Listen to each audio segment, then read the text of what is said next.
the fastest growing county, the youngest county in our state. We got to keep growing. Let me also say, I just talked to Abby before she left, her bill about the commuter tax, okay, there is a lesson for all of us to learn. This is a very bad neighbor policy that the city of Omaha adopted. It doesn't work. It creates tensions. It creates all sorts of divisions we don't need. Senator Cornett has introduced the bill. It's headed towards my desk fairly quickly. As I said, I'm going to sign it into law. We need good neighbor policies. We ought to all be working together. I mean, this is the Omaha, Bellevue, Papillion, go right down the line, metropolitan area that is crucial to the economic growth of our state. So I don't like to see us go down that route. Let's end it. The other thing I want to share with you that's a challenge for all of us that we need to recognize, and hopefully we're leading by example. I've listened to our citizens. They've been very, very clear on this, okay? Our income is down. We've reduced our expenses, and you guys better do the same thing in government. And that's whether we're talking local or state government. Now, let me just put in perspective the state budget. We have balanced our budget without raising taxes every year I've been governor. And in 2009 and 2010 fiscal years, we got less revenue in than 2008. In the current fiscal year, we're going to get less revenue in than 2008. We're going to balance the budget without raising taxes. In the first year of the next 2-year biennium, we're going to get less revenue in than 2008. And we're still going to balance the budget without raising taxes. It'll be 2013 till we finally get through this. It can be done. It can be done. Yeah, we got to make some tough decisions. But that's what our citizens expect of us. And here's what the end result is, okay? Let me share with you a meeting. As most of you know, I'm the vice chair of the National Governors Association. And in July, I take over as the chair. We were just back in Washington, D.C. So governors are sitting around the table.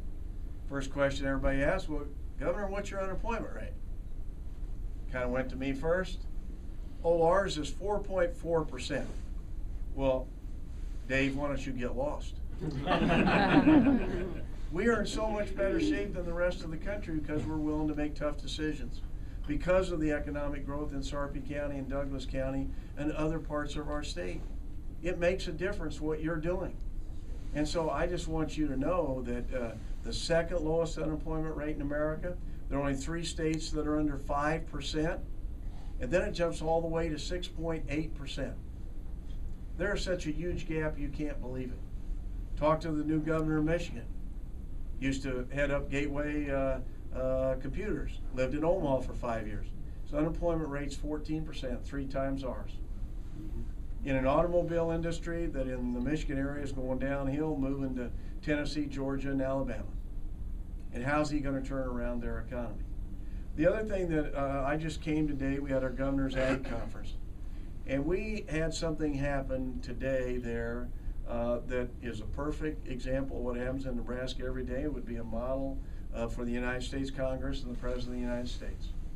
I had 40 to 45 different ag organizations in the room at the same time. We ran around the table about the issues we care about. We had a very civil discussion. We agreed to disagree in an agreeable way. 90% of what we were doing there were in agreement. 10% there was a little disagreement. But you know what? We did it in a civil manner. We agreed at the end of the day we're going to work together, we're going to get these problems resolved. Washington can't figure that one out yet. I mean, it's absolutely amazing. Every time I go back there, convinces me all the more reason why I don't want to be part of that puzzle palace. It is a poisonous atmosphere on both sides of the aisle.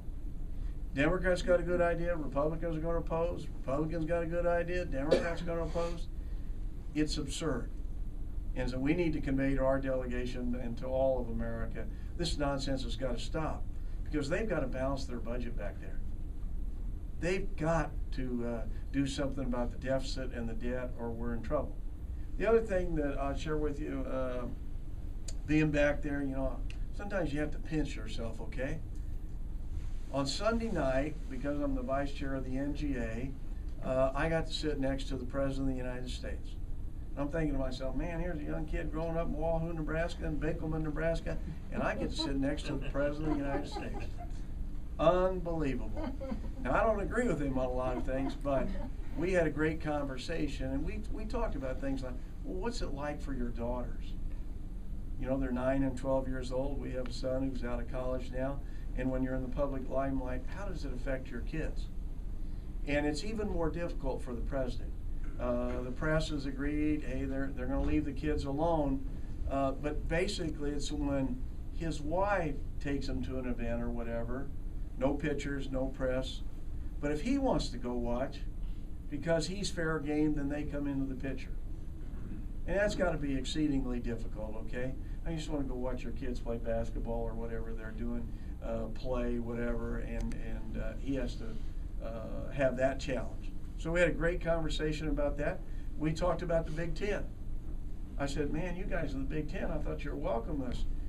Wisconsin, Ohio State, Michigan, Michigan State, Penn State, and Iowa. That's about the first 6 football games we play next year, but I just want you to know, Mr. President, we don't get to play Illinois. I guess you're not tough enough for us. And we're going to win all those games, and we're going to win the Big Ten. But we did have a very good conversation about that. And then we had a good conversation about, hey, we need more flexibility out here in terms of education, Medicaid, a whole host of issues relative to what the federal government does. Hey, the policies that you adopt, in some cases may make sense for Massachusetts, but not Nebraska. So I want you to know we had that good conversation.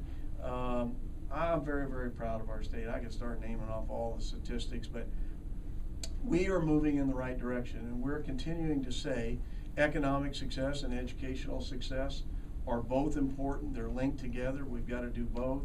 Now, let me say one final thing about redistricting to suggest to all of you we've got to keep our minds open about this, because you're in the most unique position of all.